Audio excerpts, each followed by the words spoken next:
Om Shri Ganeshaya Namaha. Om Shri Saraswatyai Namaha. Om Shri Gurubhyo Namaha.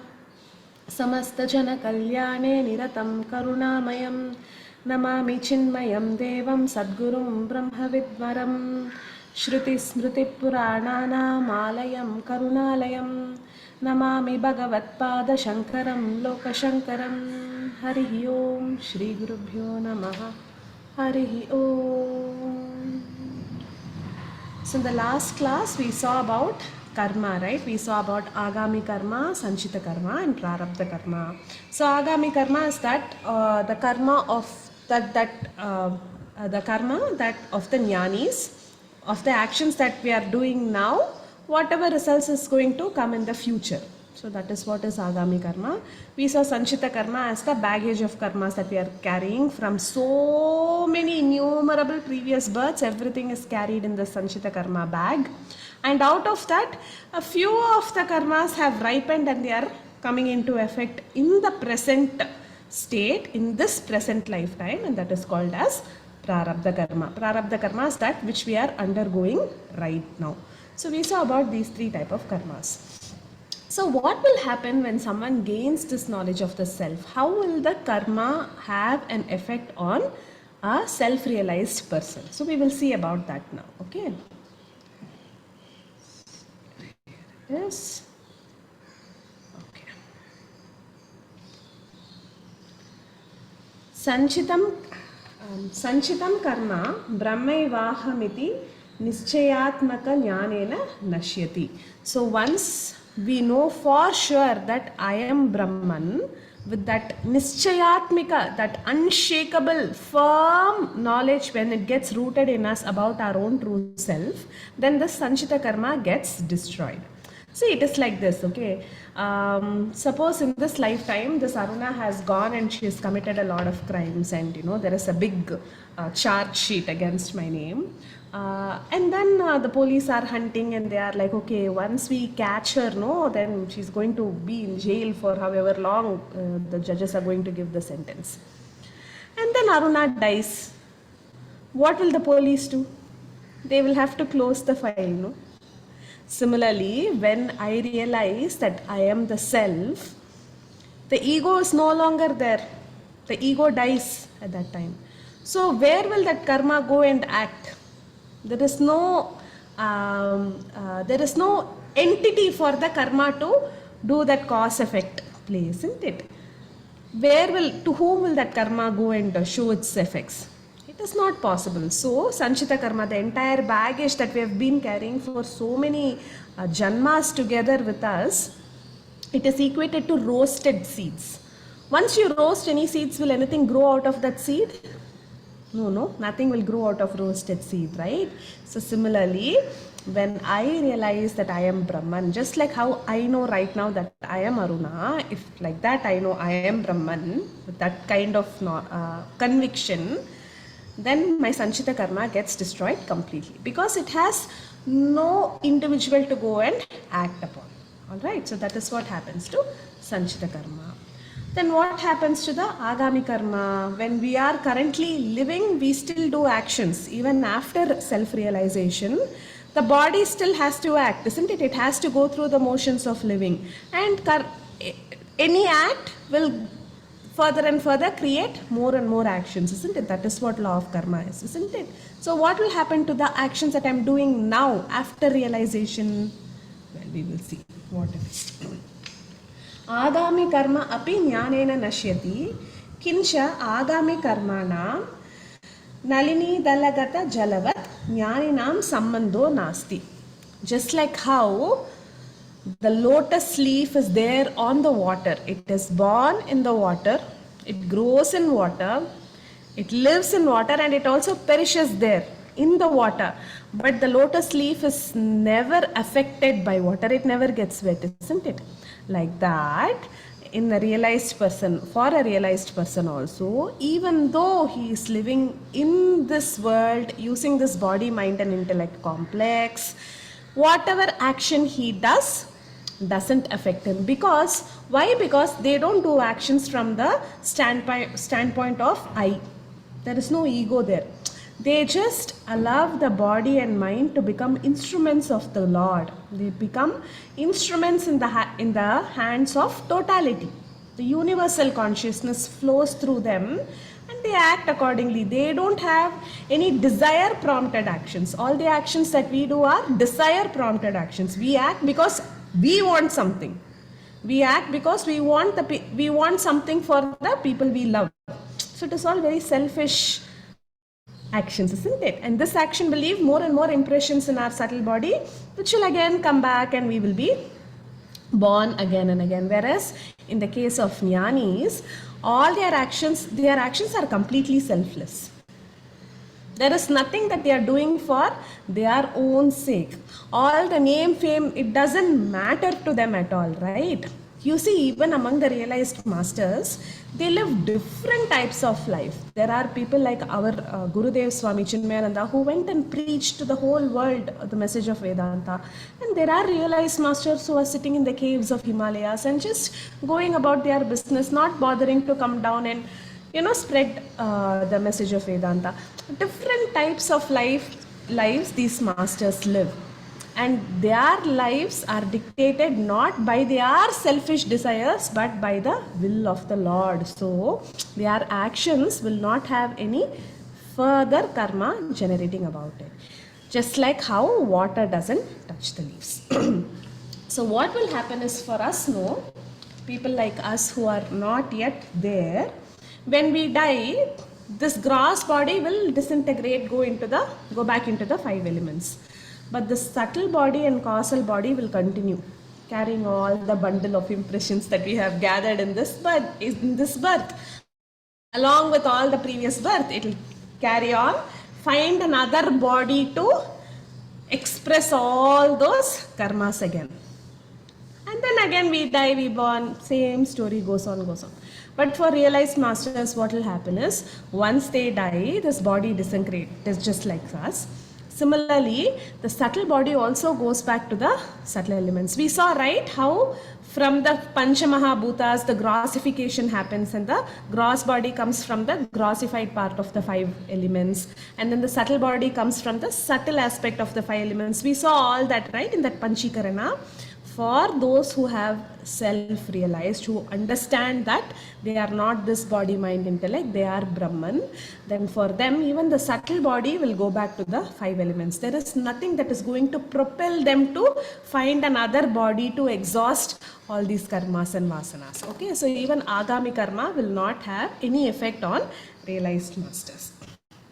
Next point is very important, okay, it is for us. What they are saying next is Kincha ye jnaninam stuvanti, bhajanti, archayanti, tan prati jnani kritam agami punyam gacchati. Ye jnaninam nindanti, dvishanti, dukkha pradhanam kurvanti, tan patri jnani kritam sarvam agami kriyamana yada vachyam karma papatmakam tad gacchati. Suhrada punyakritam duhrada papakrityam grihnanti iti. So what they are saying is, even though the actions done by the masters, the self-realized masters, will not have any effect on them, it should have an effect somewhere, because the actions should give results somewhere. No, what will happen? It has to obey the law. So what will happen, for those who worship, who do good things, who serve, who praise, who don't cause any feelings of discomfort or things like that to these masters, whatever good karma, the phala of the good karma that the masters do will go to them. those who talk bad about these great masters, who abuse them verbally, who insult them, who talk badly about them, who cause a lot of grief and discomfort in them, all the bad karmas will go and reach them. So that is why it is very, very important. See, in current day, it is, we have to be careful. There is no doubt about that, because people take advantage of the reverence that we as a culture have towards the people who call themselves as Swamijis and everything, right? But whatever it is, we have to be careful to not talk badly about people in these positions. If we don't know, it's better we don't talk or pass any judgments about them. All right, it is best to keep quiet. Even if we are not praising, even if we are not following any of them, even if we are not serving any of them, that is absolutely fine. But at least let us be alert to not to talk badly about anybody, because just by looking at their external appearance, we will never know what that person is. Actually, it is basic human courtesy tendency to not hurt or talk badly about anybody, isn't it? We have to be kind to everyone, especially to great masters, realized masters, because whatever karma that they are doing, if we talk badly about them, that bad karma comes to us. They are not going to wantedly do any bad karma, right? Unintentionally, like I said the other day, unintentionally they may step on something, or things like that. Even that will come and affect us. So we have to be very, very careful when we are talking about the great masters. So this is how the karma affects the people with people who have realized themselves. All right, now we come to the last verse of Tattvabodha, and we will see that, and we will see a quick summary. All right, I'll try to finish it before 4. I just said 4 because it may take a little more than half an hour. So we'll come to the last verse. Okay. Tata chatmavit samsaram tirtva brahmanandam ihaiva prapnoti. So, the knower of the self, having crossing the samsara, attains the supreme bliss here itself. Okay, it is not that once we realize who we are, then we have to wait till we drop the body and then we go to heaven. Nothing like that. The moment we have this complete self-awareness, then all sorrows are dropped at that instant itself. Okay? So, according to our philosophy, heaven and hell are also temporary places of being. Okay, it is also driven by this karma only. See, just like how certain experiences we can get only here in earth, similarly for certain of our actions we can get the corresponding experiences only in heaven, only in Svarga. Certain experiences we can get only in Naraka. So once we undergo that experience, we have to vacate from there. Just like how we vacate from earth, we have to vacate from Svarga, we have to vacate from Naraka also. Okay, it is not a permanent place of dwelling.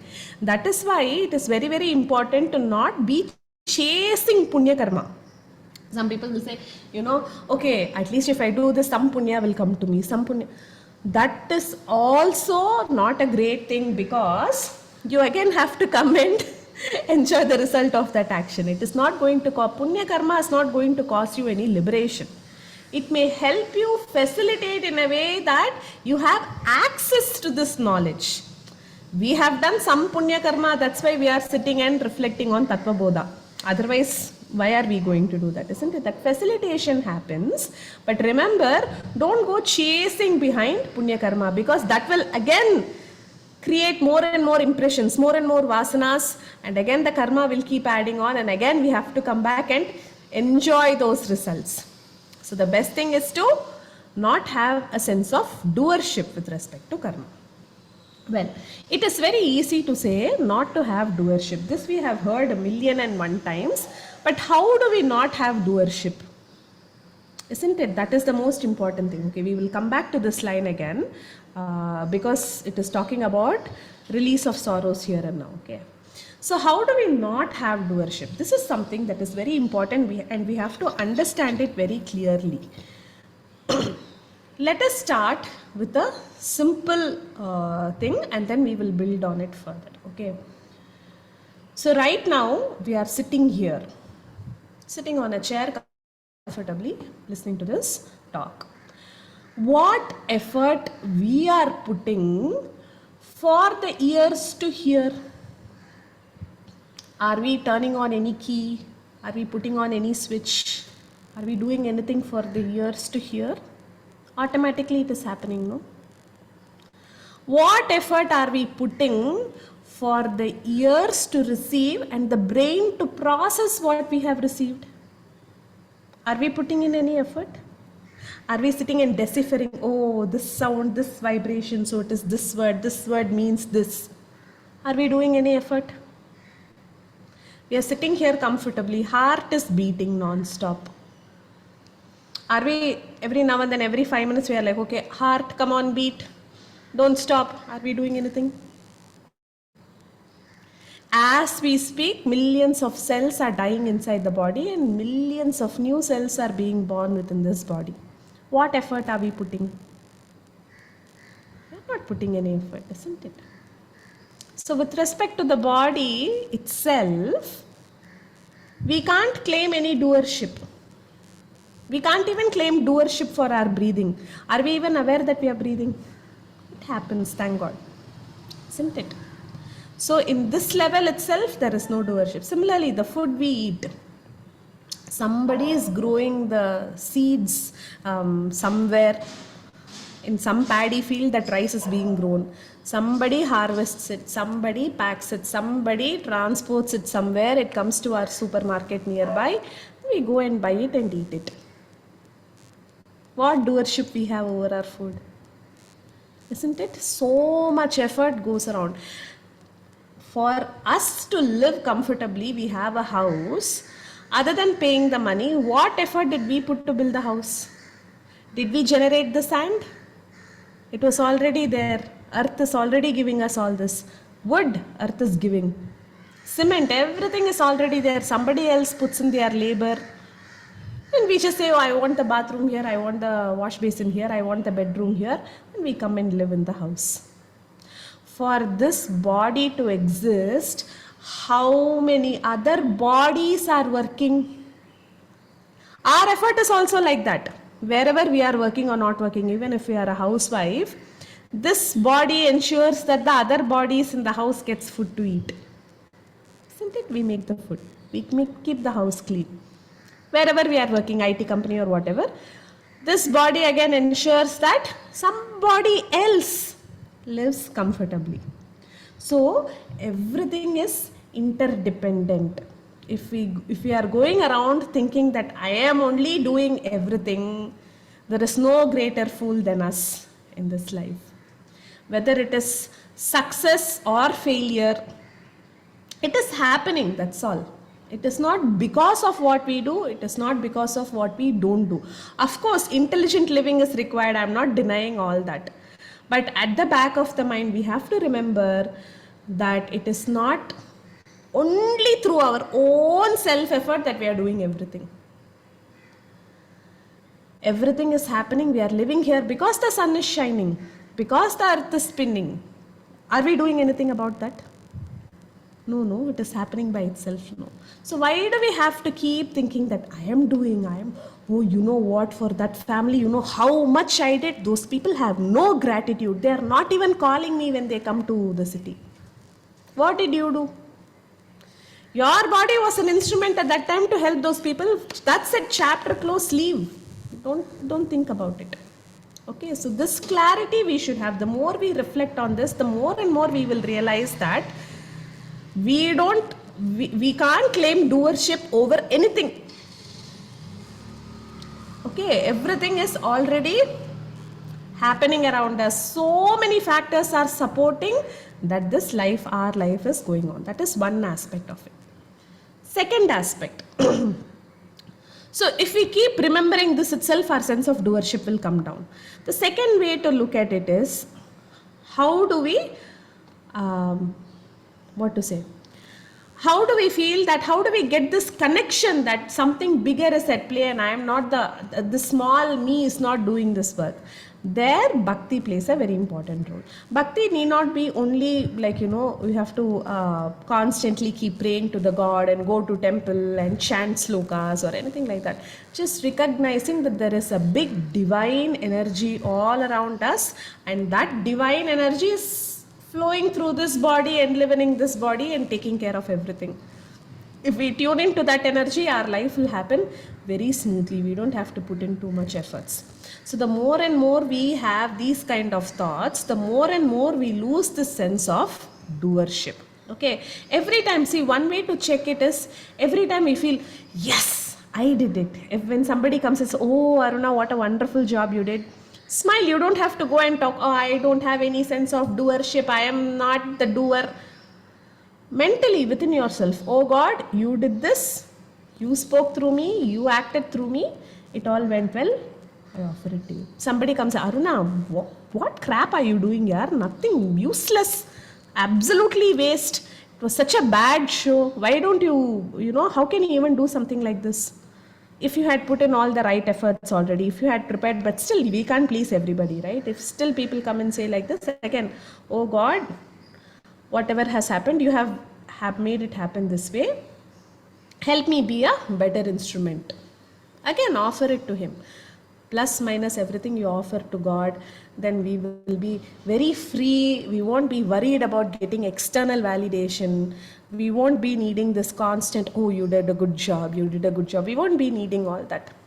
Good job will be done by God Himself. We just have to be present and give our body, mind and intellect to the Lord for Him to act through us. Okay, this is very, very important, because the more and more we lose the sense of doership, two things will happen. One, the quality of our actions will be far, far better. Because if we are going to have a sense of doership, we will only be chasing those actions that we like and not doing things that we don't like. Our duties itself will suffer. But the more and more we step back and say, oh God, whatever you have to do through my body today, you do it. I am surrendering to you. Say this mentally. Just saying this mentally itself will bring that attitude to us. Okay, just by saying that, then what will happen? Whatever comes to us on that particular, we would have planned, oh, I should do this, I should do that, but something else would come and we would have to attend to it.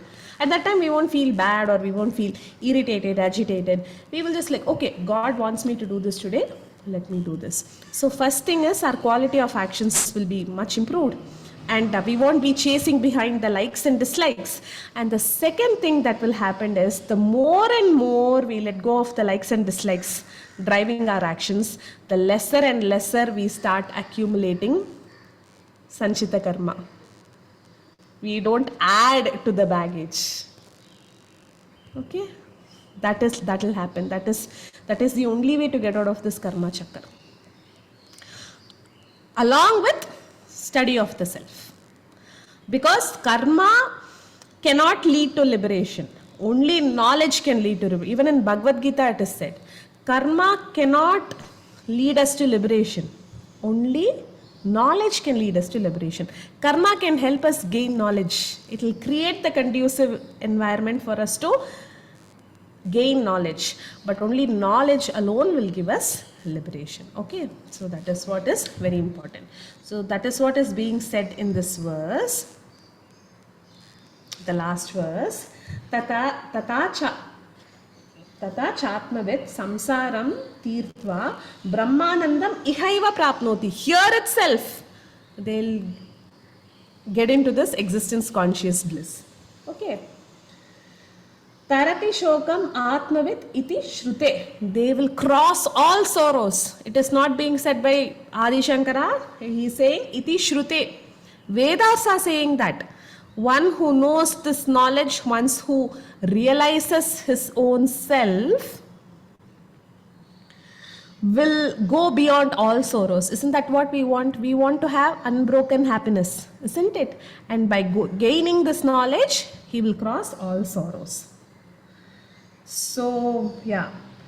Tanum tyachatu va kashyam swapachasya grihetva. So, how does it matter whether they leave the body here in Kashi Nakare, or in the house of a dog eater. It doesn't matter where they die, because when living itself they have attained liberation. Jnana samprapti samaye muktosau vigatasyaha iti smritescha.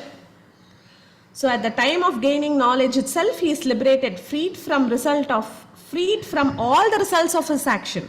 So asserts the smritis also. Okay. So what it is being said is, by knowing this knowledge, we will cross samsara, attain supreme bliss here itself. And the knower of the self goes beyond all sorrows. It doesn't matter where he dies, because we have this, no, when we die in Kasi, liberation is granted. As we, all this thing is being said, saying once we have self knowledge, it doesn't matter where we live or where we die. We have crossed over this sorrow of samsara, and he is liberated and free from all his actions also. So asserts the Shruti and Smriti. Okay, another important point here that this goes back to the very first lecture. Okay. Samsara means what? Samyak sarati, that which is constantly changing. That's what we are experiencing. Every day we are experiencing, every moment is changing. Within, without, everywhere it is changing. Now, this change happens where? In the time-space continuum, isn't it? Time, space, objects constantly keep changing. We are measuring change with respect to time. Okay? And space is also a measure of time only. So all this happens only in this time, space, object limitation. By nature, we are beyond time. By our true nature is that which is beyond time, which is beyond space, which is not born, which does not die, which doesn't have name, which doesn't have form, which is of infinitude. But here what we are experiencing all the time, we are only experiencing limitations. Even in our day-to-day, we are experiencing limitations, isn't it? We have limitation of time, we have time constraint all the time, we have money constraint, we have people constraint, we have health constraint, we have knowledge constraint, what not. Everywhere we go in this world, we are limited. But our true nature is that of limitlessness. And because of that, we are longing to be free, isn't it? Even though we are not in any jail or anywhere else, what do we long for? I just want to be free. I just want to be happy. Isn't that what we all are longing for? Isn't it? So, that longing will be satisfied once we obtain this knowledge of the self. Here it is a very interesting thing, okay? When we gain the knowledge of something in the material world, we don't become that. Suppose we study about, suppose we study about snakes. Okay, I do a lot of research about snakes. I don't become a snake, no? Isn't it? A dentist studies about the teeth, he doesn't become a teeth, isn't it? But when we study about Brahman, we become Brahman. How interesting, isn't it? This is the only thing where that which we study about, we become that itself.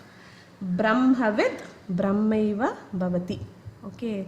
So the more and more we study, the more and more we reflect on this, we become Brahman itself. Actually, there is no becoming. We are already that. Even when we don't know we are Brahman only. Remember Brahman, Maya, all that interplay, we saw all that in detail, no, in the previous sessions. So, once we study more and more about this, we become Brahman itself. Okay. So here, Guruji mentions a very important point, and I also want to share it. He talks about Chandogya Upanishad, where all Upanishads are dialogues between a master and a student. Okay, in the Chandogya Upanishad, the dialogue is between the Sanat Kumaras and Narada Muni. Narada Muni himself is a great master, but he goes to Sanat Kumaras and says, like, oh, you know what? I've studied this. I already know all this. I know astrology. I know music. I have this siddhi, that siddhi, but still I am not happy. What will give me lasting happiness? That is what he goes and asks. The Sanat Kumaras teach him the knowledge of the self. Atma Vidya they give him, and then he becomes liberated. Narada Muni becomes liberated. We are also in our everyday life, we have studied so much from LKG to undergraduation, post graduation. After joining work, we still have to keep updating ourselves on the latest skills. We are learning so many things. We are seeing YouTube, learning new recipes, learning new workouts. There is no end to the learning that we do. But whatever learning that we undergo is not going to give us unbroken, limitless happiness. That's what we all want, isn't it? It's only the study of the self that is going to give us this unbroken and limitless happiness. Okay, so that is very important. And you know what is the most beautiful thing about it? It makes us not fear death. Isn't it? We all feel, no exception about that. When we go to, when we hear about some death news, we immediately feel, no, what will happen if people I love die? What will happen if I die? All the thoughts will come, no? The more and more we reflect on all this, we will lose this fear of death. So many of our actions are rooted in fear. But when we take that fear of death out, then imagine how free life will be. Our decisions will be taken from a point of love, but not from a point of fear. That is one of the most beautiful things of this self-knowledge. Okay, and once we understand our true nature, we become liberated here and now itself. We don't have to take any ticket to Swarga Loka and go there to enjoy happiness. No, no, no. Here itself, we will have continuous, unbroken bliss forever, which is what we all want. All right. So that is about this verse. Yeah, and another thing that I want to mention over here, this is another point that I wanted to, this is also again said by Guruji, something that really resonated with me. Okay, I asked him this question, like, Guruji, how will it feel when we finally get liberated? What will happen at that time? You know, just like we all have that. So I was asking him. So he told me something very beautiful. See, Aruna, every night before we go to bed, what do? We, go lie down in the bed, put a blanket over us, make sure that the fan speed is all correct, you're not too hot, too cold. You make all these adjustments and then you close your eyes, and then some thoughts will come here, there, it'll come, go, all this will happen. And at one point you would have slept off. When that point comes, we don't know. But we have to go to bed, do all the other activities around it, so that we make ourselves conducive for the sleep to come and take over. Similarly, self-realization is also like that. We won't know when it comes. It has to come on its own. Okay, that point we are taking all the efforts to make sure that the body is conducive to go into sleep. We can't bring sleep as per our will, isn't it? It has to come when it has to come. Some days we will just everything will be perfect. We'll be lying in the bed looking at the fan like, oh God, why am I not sleeping? This will especially happen when we have to wake up early the next day. So we would have gone to bed early thinking, I have to sleep early so that I wake up early. Till 12 o'clock, 1 o'clock, sleep will not come. We'll be looking at the fan. It's not in our control. Similarly, for self-realization also to happen, we have to do everything that is conducive to it. We have to live a life of constant vigilance and awareness. Awareness of our thoughts, what's happening in our head. Awareness about our sadhana. Very important. Sincere, dedicated, continuous sadhanas. Sometimes you'll feel, why am I doing this? How is it even helping me? With complete faith, we just have to proceed and do this. Study, reflection, ensuring that we are feeding the mind with right things and not putting in too much junk into the mind and, making it fat and bloated and lazy and lethargic. No. All this effort we have to put. We have to have devotion. All this effort we have to put. Constantly we have to keep putting, and at one point it will happen. There is no doubt about it. Just like how when we go to bed, do we go to bed wondering, will I sleep tonight? Should I do this? Isn't it better if I just sit up and watch some movie, or if I read a book, or maybe I should go somewhere? I don't think sleep is going to. Do we doubt? We don't do that, no? We go with conviction that we are going to sleep, isn't it? Similarly, we have to live this life with utter conviction that yes, self realization is possible here and now, and I am going to go all out and do whatever is there in my control to achieve it. Why? Because if not, then again this body will go, another body will come. God knows what's in store for us in the next body. At least in this body, we are having good health, relatively good health. We are having good cognitive abilities. We are having reasonable amount of financial security. We are having all the amenities to listen to all this wonderful knowledge. We have great gurus to guide us. All this are already there, so we have to make maximum use of it and ensure that we cross over, jump over the samsara, and then be free and liberated and happy here and now. All right, so this is what I wanted to share, and we will see the very last verse, concluding verse, and then we will say our closing prayers. इति श्री शंकर भागवत्पादाचार्य प्रणीत तत्वबोध प्रकरणं समाप्तम्. With this we conclude the text Tattvabodha. So traditionally what we will do is, once we do the last verse, we go back and read the first verse, so that it is just to remind us that it doesn't stop here. Again and again and again we have to reflect. Every day we drink coffee or tea, no? We don't say, I drank coffee, I am not going to drink coffee anymore. Same thing here also. Self-knowledge, all Atma Vidya, we have to keep on reflecting, and the more and more we reflect, the more and more it will reveal itself to us, and the faster and faster we will be liberated. So shall we chant the first verse together? Vasudevendra योगीन्द्रं नत्वा ज्ञानप्रदं गुरुं मुमुक्षूणां हितार्थाय तत्त्वबोधोऽपि दीयते. So with this we conclude the Tattvabodha class, and we will chant the closing prayers together.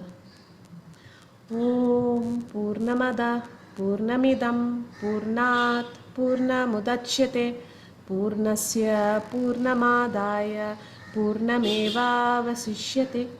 Om Shanti Shanti Shanti. Harihi Om Shri Gurubhyo Namaha. Harihi Om. Boliye Shri Sadgurunath Maharaj Ki Jai. Stop the recording now.